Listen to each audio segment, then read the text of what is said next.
तो आप सब कैसे हो। आज क्लास 12th का हिस्ट्री का चैप्टर नंबर 1 जिसका नाम है बच्चों ईंटें, मनके और अस्थियाँ, इसका पार्ट नंबर 3 स्टार्ट करेंगे। पार्ट नंबर 1 और पार्ट नंबर 2 का लिंक डिस्क्रिप्शन में दे रखे। जो भी स्टूडेंट पार्ट नंबर 1 और पार्ट नंबर 2 नहीं देखे पहले उसे देखे।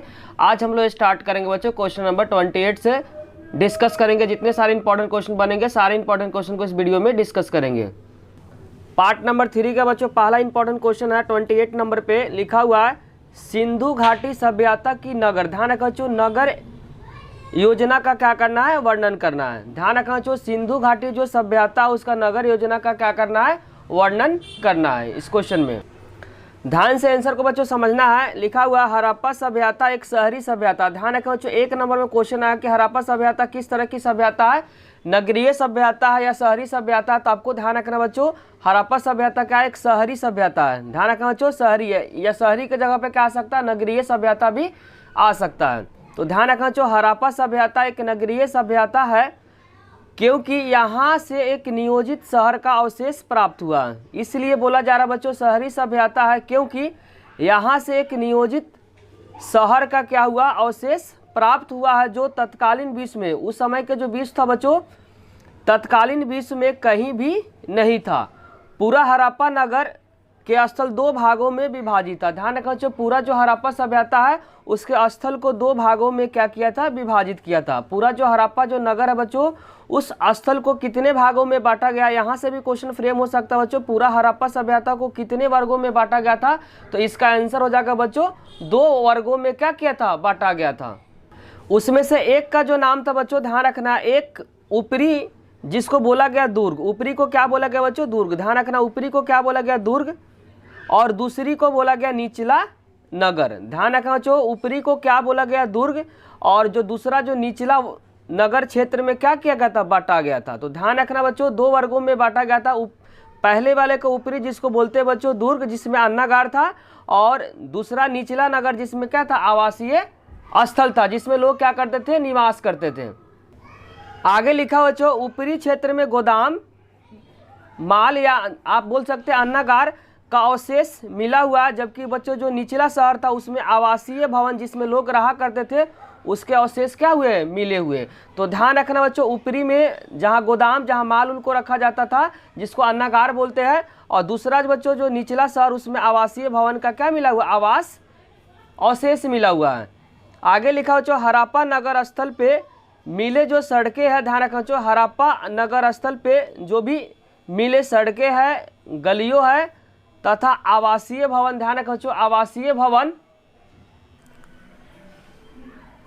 कोमा नालियों कोमा स्नानागार कोमा अन्नागार आदि के अवशेषों से हम बोल सकते हैं कि आधुनिक नगर की ओर क्या करता है, इंडिकेट करता है। किन किन कारणों से बोल सकते हैं बच्चों, जो हड़प्पा नगर का जो सड़क है, जो गलियां है, जो आवासीय भवन, नालियों, स्नानागार कोमा अन्नागार आदि के जो अवशेष ने एक आधुनिक नगर की ओर क्या करता है, इंडिकेट करता, मतलब अंकित करता है।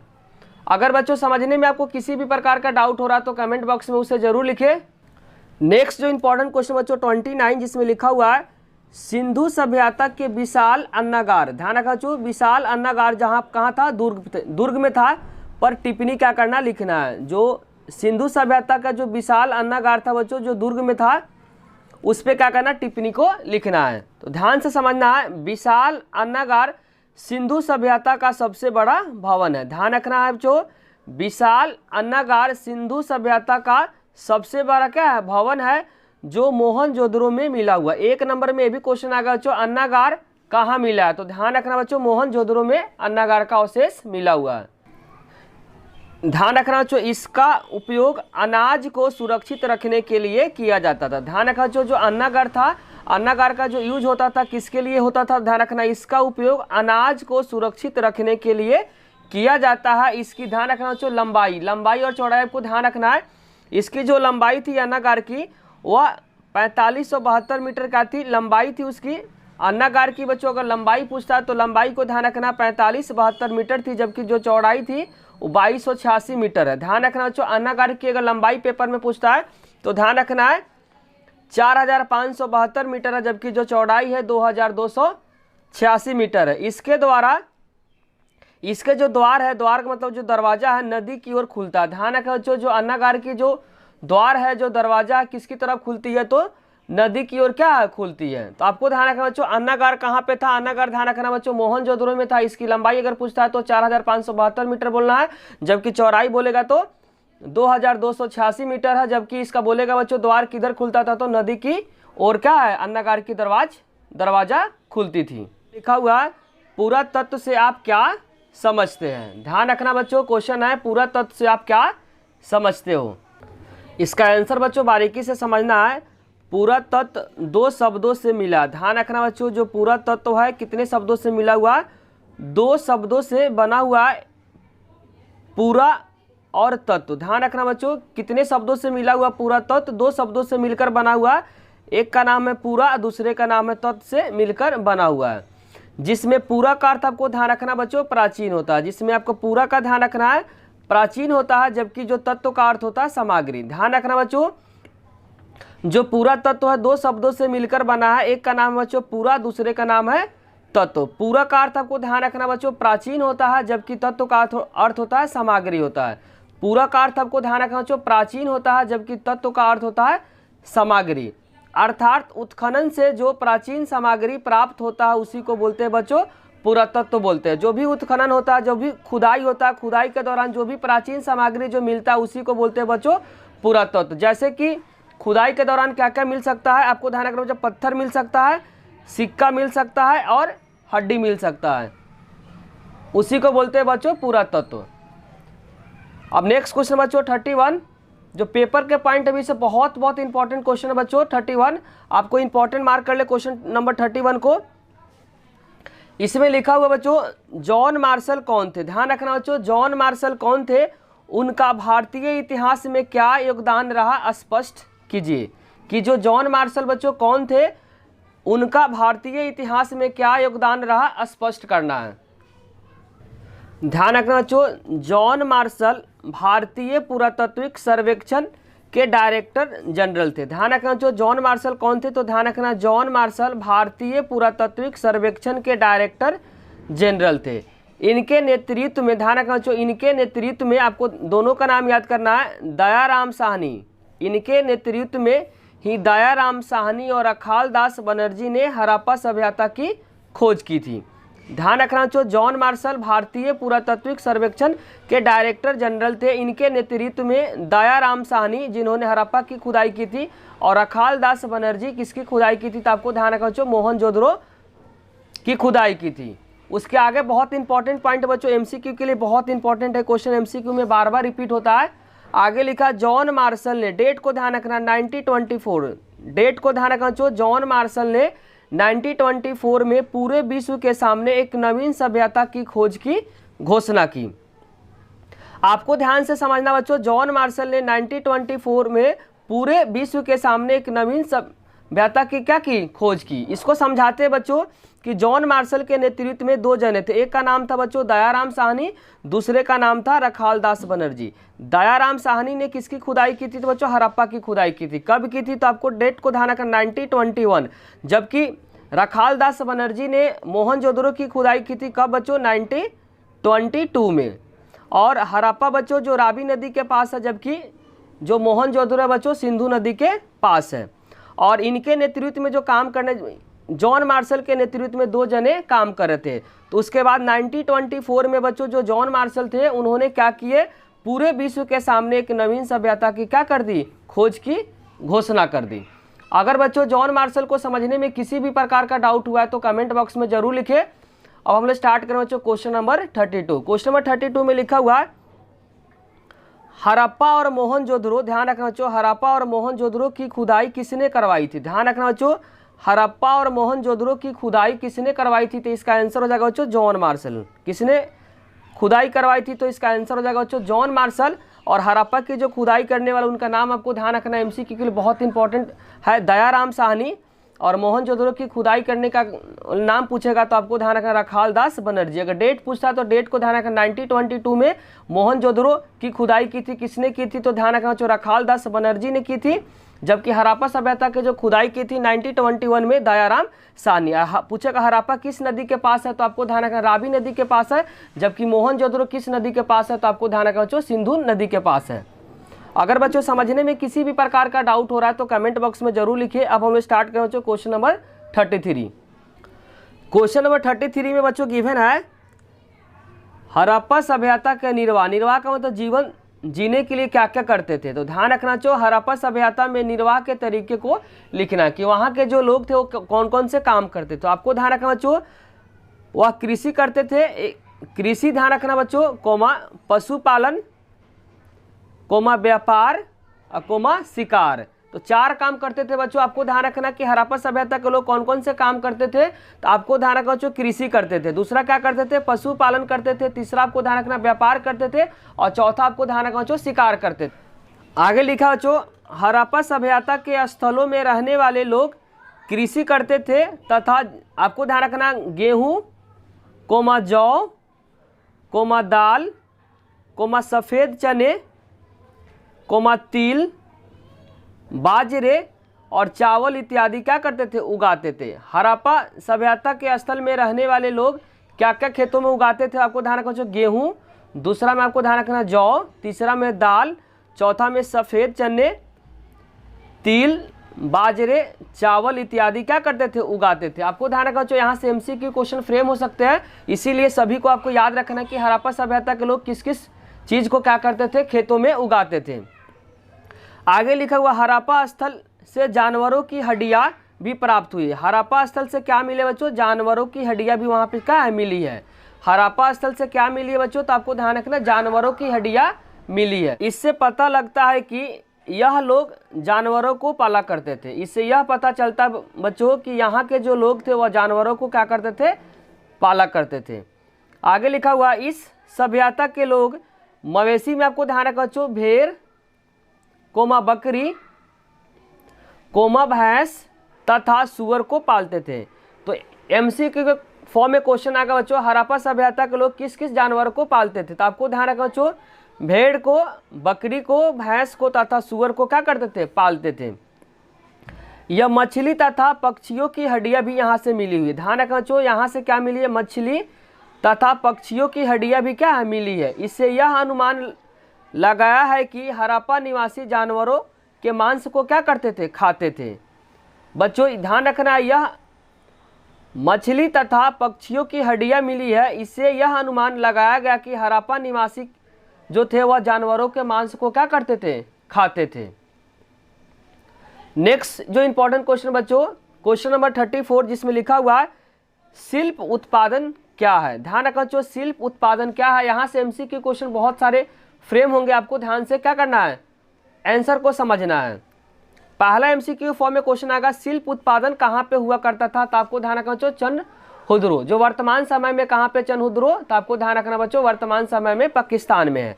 तो वहीं लिखा हुआ चनहुद्रो नामक स्थान जो वर्तमान समय में कहाँ पे पाकिस्तान में है।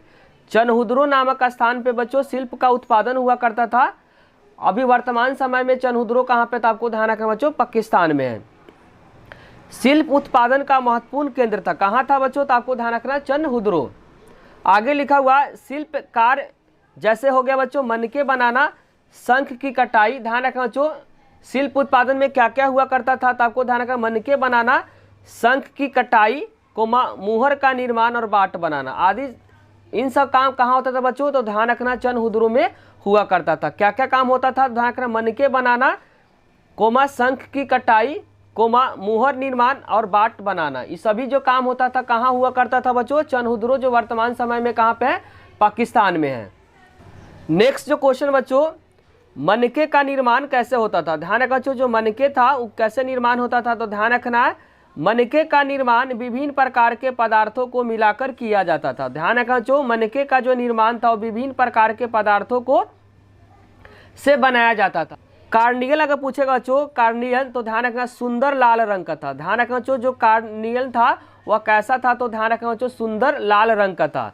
जैस्पर जो था वो आपको ध्यान रखना बच्चों सेफ्टिक, क्वार्ट्ज और सिलखरी का था। ध्यान रखना बच्चों सिलखरी के बारे में अगर पूछता है कि सिलखरी क्या था, तो आपको ध्यान रखना एक मुलायम पत्थर था। MCQ के फॉर्म में बहुत आता है कि सिलखरी क्या था, तो आपको ध्यान रखना बच्चों सिलखरी था वह एक मुलायम पत्थर था। ध्यान रखना बच्चों सोना, कोमा तांबा और कोमा कांसा का होता था। जो धातु था बच्चों तो ध्यान रखना किसका किसका था, सोना का था, तांबा का था, कांसा का था। जो शंख था ध्यान रखना बच्चों फ्यांस या पक्की मिट्टी के था। ध्यान रखना जो शंख था वो किसका था, तो ध्यान रखना फ्यांस या पक्की मिट्टी का था। इंपॉर्टेंट क्वेश्चन बच्चों क्वेश्चन नंबर 35 जिसमें लिखा हुआ बाट क्या है। ध्यान रखना जो बाट क्या है, तो ध्यान रखना जो बाट था बच्चों वह चर्ट नामक पत्थर से बनाया जाता है। तो एमसीक्यू के फॉर्म में आएगा बच्चों बाट किस पदार्थ का बना होता था, तो आपको ध्यान रखना चर्ट नामक पत्थर से क्या होता था, बनाया जाते थे, जिसमें छोटे बड़ों का प्रयोग आभूषण और मन को तोलने के लिए किया जाता था। इसका जो यूज होता था बच्चों छोटे या बड़े का प्रयोग जो होता था आभूषण तथा मन के को तौलने के लिए किया जाता था। किसका यूज बच्चों, बाट का। आगे लिखा हुआ धातु से बने तराजू के पलड़े भी मिले हुए। ध्यान रखना जो धातु से बने तराजू के पलड़े भी मिले हुए। यह बाट देखने में बिल्कुल साधारण होते थे। आपको ध्यान रखना बच्चों यह जो बाट था यह बाट देखने में बिल्कुल साधारण होते थे, इनमें किसी भी प्रकार का कोई भी निशान नहीं बनाया जाता था। ध्यान रखना बच्चों जो बाट था बिल्कुल क्या था, साधारण होते थे, इसमें किसी भी प्रकार का कोई निशान नहीं बनाया जाता था। ध्यान रखना बच्चों जो बाट का अगर साइज पूछता है तो आपको ध्यान रखना है बाट का अगर साइज आता है साइज, तो ध्यान रखना बच्चों किस तरह का होता, 2 के पावर में होता था। मतलब 2 होता था, 4 होता था, 8 होता था, 16 होता था, 32, इसी तरीके से 10,800 तक होता था 2 के पावर में। 2 के पावर 1 2 हो जाएगा, 2 के पावर 2 क्या हो जाएगा 4, 2 के पावर 3 क्या हो जाएगा 8, 2 के पावर 4 क्या हो जाएगा बच्चों 16, 2 के पावर 5 क्या 32। इसी तरीके से बच्चों जो बाट का जो साइज आपको ध्यान रखना है 1 2 3 4 5 नहीं था। ध्यान रखना बच्चों 2 के पावर में था। अगर बाट का साइज एमसीक्यू के फॉर्म में आएगा तो आपको ध्यान रखना 2 था, 4 था, 8, 16, 32 और डॉट डॉट कितना था 10,800 तक था। एमसीक्यू के फॉर्म में क्वेश्चन आ सकता है बच्चों बाट का साइज। तो बाट का साइज आपको ध्यान रखना है एमसीक्यू के लिए बहुत इंपॉर्टेंट है। तो आपको बाट का साइज ध्यान रखना 2 के पावर में था। मतलब 2 4 8 16 32 64 128 उसी तरीके से 10,800 था। अगर समझने में बच्चों किसी भी प्रकार का डाउट हो रहा तो कमेंट बॉक्स में उसे जरूर लिखें। इंपॉर्टेंट क्वेश्चन बच्चों क्वेश्चन नंबर 36 जिसमें लिखा हुआ उत्खनन तकनीक क्या है। ध्यान रखना बच्चों उत्खनन मतलब जो खुदाई का तकनीक क्या है, तरीका क्या है। तो ध्यान रखना बच्चों सामान्य तौर पे सबसे जो नीचे का स्तर पे मिली वस्तुएं प्राचीनतम मानी जाती है। प्राचीनता का मतलब पुरानी मानी जाती है। तौर पे सबसे नीचे का जो स्तर पे मिली जो वस्तुएं होती थी सबसे पुरानी मानी जाती थी, जबकि सबसे ऊपरी स्तर पे मिली वस्तुएं नवीनतम मतलब नया मानी जाती है। इसी आधार पे बच्चों कालखंड मतलब समय निर्धारित किया जाता है। तो ध्यान रखना बच्चों सामान्य तौर पे जो सबसे नीचे का जो स्तर पे मिली जो वस्तुएं थे वह सबसे पुरानी मानी जाती थी, जबकि जो सबसे ऊपरी स्तर पे मिली वस्तुएं नवीनतम का मतलब नई मानी जाती है। इसी के आधार पे क्या होता था बच्चों कालखंड निर्धारित किया जाता था। कालखंड का मतलब समय का निर्धारण। नेक्स्ट जो इंपॉर्टेंट क्वेश्चन बच्चों क्वेश्चन नंबर 37 जिसमें लिखा हुआ मोहनजोदड़ो के आवासीय भवन को विशिष्ट विशेषताओं को क्या करना स्पष्ट करना, कि जो मोहनजोदड़ो के आवासीय जो भवन है बच्चों उसके विशिष्ट विशेषता को क्या करना है स्पष्ट करना। तो ध्यान रखना बच्चों आंगन के चारों तरफ कमरे का निर्माण किया जाता था। बच्चों यहाँ पे मान लेते हैं आंगन है और आंगन के चारों तरफ क्या होता था कमरे हुआ करता था। प्रत्येक घर के दीवार के बाहर नाली का अवश्य होता था। जो प्रत्येक जो घर होता था घर के दीवार के बाहर बच्चों नाली हुआ करता था। हर घर में बड़े बड़े आंगन होते थे। ध्यान रखना बच्चों हर घर में क्या होते थे बड़े बड़े आंगन हुआ करते थे। नेक्स्ट पॉइंट समझना बच्चों घरों के अंदर कुएं का निर्माण किया जाता था। ध्यान रखना बच्चों घरों के अंदर किसका निर्माण किया जाता था कुएं का निर्माण किया जाता था। और नेक्स्ट पॉइंट बच्चों पानी की निकासी, पानी का निकासी का मतलब बाहर निकलने के लिए घरों में नालियों का प्रबंध किया जाता था। घर का जो पानी होता था बच्चों उसको निकालने के लिए नाली का प्रबंध था। आगे लिखा बच्चों इस आंगन का जो उपयोग होता था ध्यान रखना जो बड़े बड़े आंगन होते थे उसका जो उपयोग किस लिए होता था, तो ध्यान रखना खाना पकाने तथा अन्य कार्यों के लिए आंगन का उपयोग किया जाता था। तो ध्यान रखना आंगन का जो उपयोग होता था किसके लिए होता था, तो ध्यान रखना बच्चों खाना पकाने तथा अन्य कामों के लिए आंगन का इस्तेमाल किया जाता था।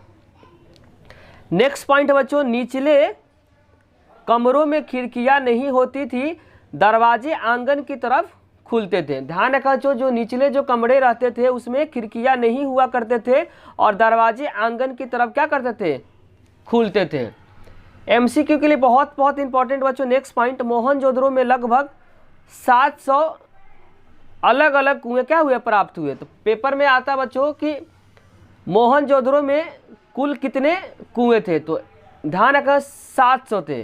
पेपर में क्वेश्चन आता बच्चों मोहनजोदड़ो में लगभग कितने कुएं थे, तो आपको ध्यान रखना बच्चों 700। नेक्स्ट जो इंपॉर्टेंट क्वेश्चन बच्चों, नेक्स्ट जो इंपॉर्टेंट क्वेश्चन बच्चों, एक क्वेश्चन इंपॉर्टेंट मार्क करें पेपर के पॉइंट ऑफ व्यू से, बहुत बहुत इंपॉर्टेंट क्वेश्चन है। क्वेश्चन है दुर्ग और निचला शहर क्या है। ध्यान रखना बच्चों दुर्ग और निचला शहर क्या है। तो पहले पढ़ेंगे बच्चों दुर्ग शहर के बारे में, उसके बाद पढ़ेंगे बच्चों निचला शहर। दुर्ग आकार में छोटा था, इसकी ऊंचाई, ध्यान रखना बच्चों जो दुर्ग का जो आकार था वो क्या था, छोटा था। एमसीक्यू के फॉर्म में आएगा बच्चों दुर्ग का आकार कैसा था, तो छोटा था, इसे ऊंचाई पे बनाया गया था। ध्यान रखना जो दुर्ग को कहाँ बनाया गया था, तो ऊंचाई पे बनाया गया था। दुर्ग के चारों तरफ दीवार से घेरा गया था। दुर्ग को बच्चों चारों तरफ से किससे घेरा गया था, तो दीवार से घेरा गया था। नेक्स्ट पॉइंट है बच्चों यह दीवार ही इसे निचले शहर से क्या करता था, अलग करता था। ध्यान रखना बच्चों यही दीवार क्या करता था, निचले शहर से इसे अलग करता था। ध्यान रखना बच्चों निचला शहर लिखा हुआ, निचला शहर आकार में दुर्ग से क्या होता था, बड़ा होता था। ध्यान रखना जो निचला शहर था आकार में, जो साइज में दुर्ग से क्या होता था, बड़ा होता था। नेक्स्ट पॉइंट है बच्चों यह समान लोगों के लिए बनाया जाता था। ध्यान रखना जो निचला शहर में लोग क्या करते थे, आवास करते थे, मतलब वहीं रहा करते थे। और आगे लिखा हुआ यहाँ की जो मुख्य विशेषता, यहाँ की जल निकास प्रणाली थी। जो जल निकास प्रणाली थी बच्चों यहाँ की क्या थी, मुख्य विशेषता थी। और ध्यान रखना बच्चों निचला शहर में लोग क्या करते थे, आवास करते थे, मतलब वहीं पे क्या करते थे, रहा करते थे। जबकि बच्चों दुर्ग में जो था वह क्या था, अन्नागार था, वहाँ पे अनाज को रखा जाता था। तो ध्यान रखना जो यहाँ का जो मुख्य विशेषता था, जो निचला शहर का जो मुख्य विशेषता था क्या था, इसकी जल निकास प्रणाली थी। नेक्स्ट जो इंपॉर्टेंट क्वेश्चन बच्चों क्वेश्चन नंबर 39, ये भी क्वेश्चन पेपर के पॉइंट ऑफ व्यू से बहुत इंपॉर्टेंट क्वेश्चन बच्चों। ये क्वेश्चन क्या होता है, बार बार रिपीट होता है। क्वेश्चन है हड़प्पा संस्कृति में शासन को लेकर। ध्यान रखना चाहिए हड़प्पा संस्कृति में शासन को लेकर अलग अलग क्या है, मत है।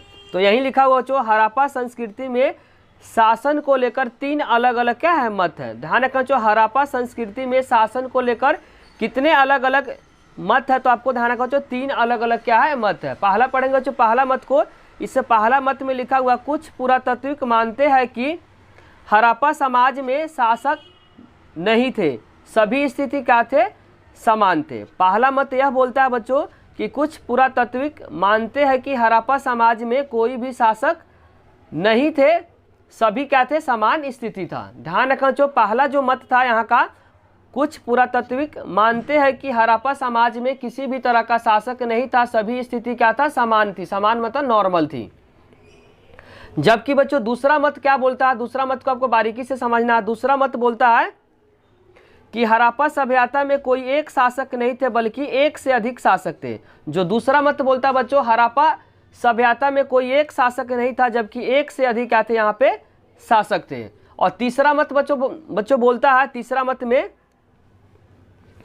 हड़प्पा एक राज थी। ध्यान रखना जो हड़प्पा एक राज थी, क्योंकि इतने बड़े आकार में फैले होने के बावजूद भी बहुत सारे क्षेत्र में कई समानताएं थी। ध्यान रखना जो तीसरा मत क्या बोलता है, तीसरा मत बोलता है कि हड़प्पा एक राज थी, क्योंकि इतने बड़े आकार में फैलने के बावजूद भी पूरे क्षेत्र में कई समानताएं थी। समानताएं मतलब एक जैसा थी। जैसे कि बच्चों ईंटों का आकार, मान लेते कि बच्चों हड़प्पा जो संस्कृति है त्रिभुजकार था। किस तरह का था, त्रिभुजकार था।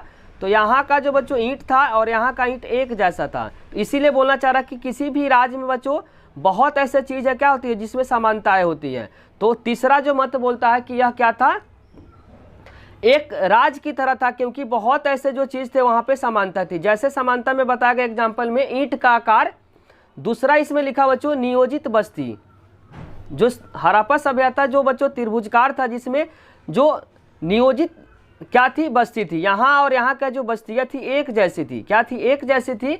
और जीवन निर्वाह के तरीके भी क्या थे, एक जैसे थे। इसीलिए जो तीसरा जो मत बोलता बच्चों कि हड़प्पा सभ्यता क्या था, एक राज की तरह था, क्योंकि यहाँ की बहुत ऐसी जो संस्कृति थी वह एक जैसे थी। जैसे कि ईंट का आकार दिखा गया एग्जाम्पल में बच्चों, नियोजित बस्तियाँ, जीवन जीने का जो तरीका था वह एक ही जैसा था। इसीलिए तीसरा मत बोलता है बच्चों हड़प्पा एक राज की तरह था। तो तीनों मत को बच्चों बारीकी से समझना, क्योंकि तीनों मत पेपर के लिए बहुत बहुत इंपॉर्टेंट है। अगर कोई भी मत समझने में आपको दिक्कत हुआ तो कमेंट बॉक्स में उसे जरूर लिखें। अब हम लोग स्टार्ट करें बच्चों क्वेश्चन नंबर 40। क्वेश्चन नंबर 40 में बच्चों गिवन है हड़प्पा सभ्यता की जानकारी की प्रमुख स्रोत को लिखना, कि हड़प्पा जो सभ्यता की जानकारी कैसे प्राप्त हुई। तो ध्यान रखना पहले आवास की वजह से, किसकी वजह से बच्चों, आवास।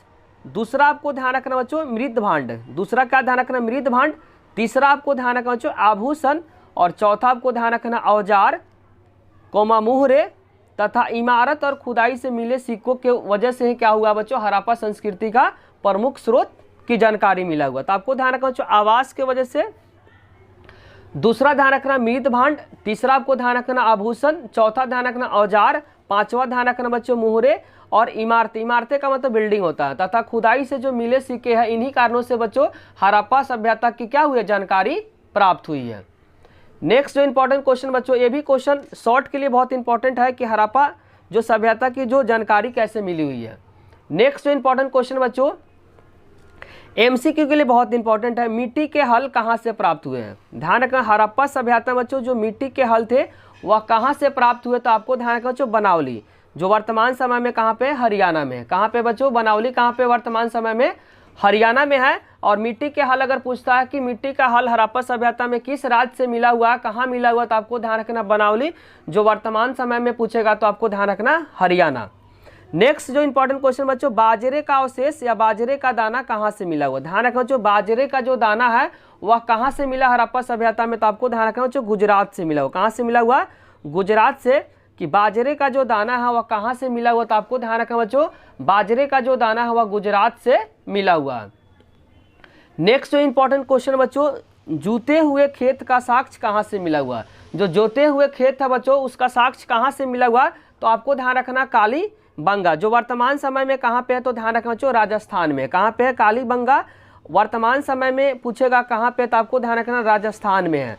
पूछेगा जूते हुए खेत का साक्ष्य कहाँ से मिला हुआ, तो कालीबंगा, जो कि वर्तमान समय में कहाँ पे, राजस्थान में। इसी के साथ बच्चों चैप्टर नंबर 1 के जितने सारे इंपॉर्टेंट क्वेश्चन थे, सारे इंपॉर्टेंट क्वेश्चन को पार्ट नंबर 1, पार्ट नंबर 2 और पार्ट नंबर 3 में डिस्कस कर दिए। किसी भी तरह का आपको डाउट हुआ part number 1, part number 2, part number 3 में, तो आप कमेंट बॉक्स में जरूर लिखिए। अगर बच्चों वीडियो अच्छी लगी तो लाइक, कमेंट और सब्सक्राइब करना चैनल को ना भूले।